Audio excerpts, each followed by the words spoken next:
నమస్తే అన్న అందరికీ నమస్కారం.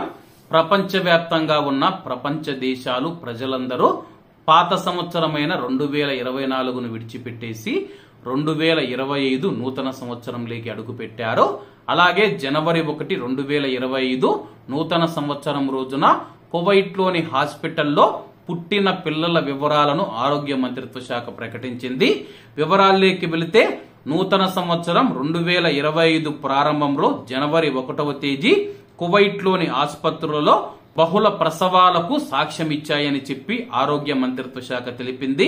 కువైట్లోని ప్రధాన ఆసుపత్రులలో మొత్తం జన్మించిన పిల్లల సంఖ్య 34 నవజాత శిశువులకు చేరుకుందని చెప్పేసి, అలాగే 13 మంది కువైటీ పిల్లలు కాగా ఇతర దేశాలకు సంబంధించి 21 మంది పిల్లలు జనవరి 1వ తేదీన పుట్టారని చెప్పేసి ఆరోగ్య మంత్రిత్వ శాఖ తెలిపింది.